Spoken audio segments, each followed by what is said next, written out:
Hello and welcome to our latest unboxing video. I'm Eliza here at the Hatfield Public Library with a big box of fiction books. More than I usually try to do in a video, but yes, let's just do it. Let's get these on the shelf. So we have a new Clive Cussler, Condor's Fury, and this is written by Graham Brown because we've lost Clive Cussler, but the series is still going and still very popular.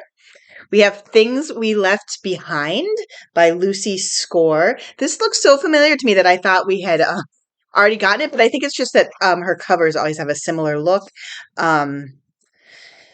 So this is about a guy who is very mean. Says he's very mean, and he has a capitalist empire, and then oh my gosh, he meets a feisty small town librarian. Can she change his ways? The flames are fanned. Amazing Grace Adams. This is by Fran Littlewood. It's a Read with Jenna book. And do. Oh my gosh. This is kind of scary for me because I have young kids right now and people are always like, it goes so fast. It goes so fast. I'm like, please stop saying that. You're stressing me out. So this is about a woman who has kids and then all of a sudden they're adults because I guess that's how it happens. And now she is wow, she just walks away from her life. Her daughter's only 16. That's like a little crazy to walk away from your life when your daughter is 16.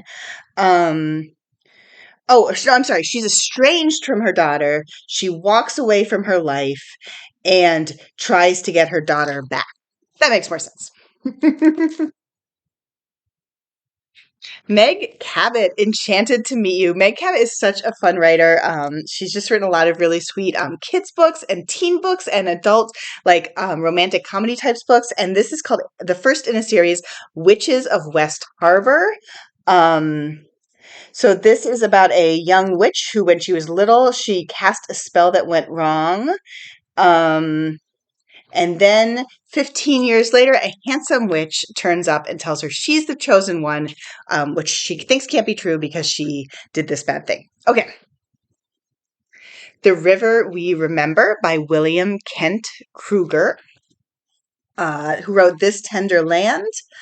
On Memorial Day 1958, the people... Oh, okay. So basically, it takes place in 1958.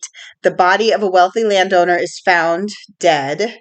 The sheriff has to investigate, and then rumors circulate that the killer is a Native American, and it says the town teeters on the edge of violence. Happiness Falls by Angie Kim. This has another sticker. This is a Good Morning America book club. I feel this is definitely triggering a memory in me. I think I read some good things about this. It says, when a father goes missing, his family's desperate search leads them to question everything they know about him and one another. A riveting page turner. We have a new Tom Clancy, Weapons Grace, written by Don Bentley, and this is Jack Ryan Jr. We have An Honest Man by Michael Koryta. That is a very menacing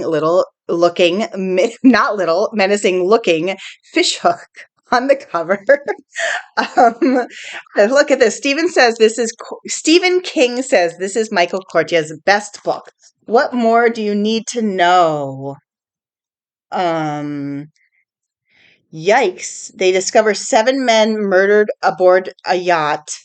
And Israel Pike is the main suspect. So,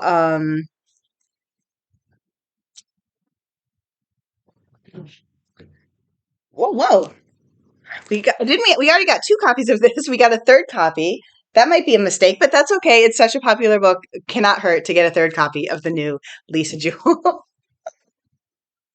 Coleman Hill. And this is by Kim Coleman Foote. I really like this cover. I like the mix between sort of illustration and photos. That's kind of unusual in adult covers, in the covers of adult books. Takes place in 1916 during the Great Migration. Oh, I've also read really good things about this one. Told through the voices of 9 family members. Um, yeah, this sounds really good. We don't have enough Great Migration novels, considering what a important part of U.S. history it is. Mother Daughter Murder Night. Sounds like fun. Oh my God. By Nina Simon, the things they come up with. So it's a fun, fresh, twisty whodunit about a grandmother, mother-daughter trio who come together as amateur sleuths to solve a murder in their Crystal, California town. I am definitely getting Richard Osman a little bit vibes with the Tuesday Murder Club, Thursday Murder Club.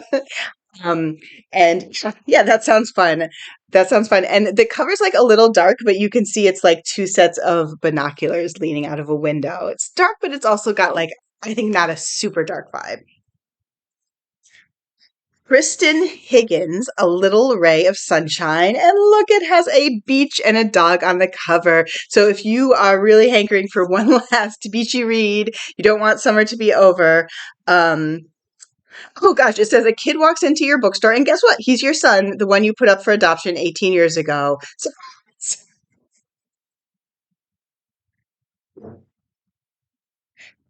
Tessa Bailey, Secretly Yours. Definitely getting some romance vibes.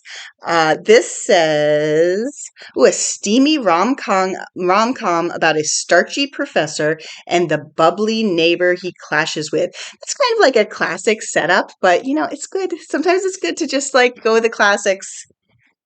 Another paperback romance. This is called When in Rome. And look, they're cooking. Look, she's like kneading dough and he has cherries. So this is by Sarah Adams. And um, let's see. Opposites Attract. Once again, going with the classics. A stranded pop star and a small town baker. A charming slice of romance from Sarah Adams. Sun House by David James Duncan, on the more serious side here and definitely the heavier side. This, they must have used the good paper for this because it is a heavy book. Um that's my insightful information I'm giving for the video. Um Gosh, an epic comedy about love, spirit, and the quest for transcendence in an anything but transcendent America. I am not that familiar with David James Duncan as an author, and I definitely do not get a comedy vibe from this cover. So it's interesting that that's the first thing they say in the blurb. Um, uh, Yikes. Especially since the summary is that a child gets killed by a random bolt from a DC-8. Another boy's mother dies on his 5th birthday. So a whole bunch of bad things happen to different people. Um, and I guess they end up in this town in Montana, which is a place for spiritual refugees. Um, hmm, okay. That was a little hard. That one was a little hard to summarize, but um, maybe someone who's more familiar with the author can read it and tell me what they think. The Deep Sky by Yume Kitasei. This has a gorgeous cover, and it might be a little hard to see. It's got these swirly things, and then there's like just the part of a silhouette as the of a bird, and this is science fiction. I love this. We don't get enough science fiction, and I'm just excited. So it says they left Earth to save humanity, but they'll have to save themselves first. Um, so this is a generation ship, which is like a ship that where the people live and have children on the ship because it takes so long to get to another planet.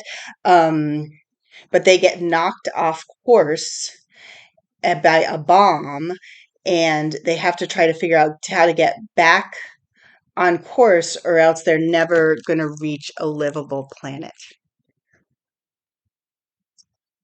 Um, Here it is, my empty box. I made it through all those books under 10 minutes. Yay! And I will be back soon with more. Bye.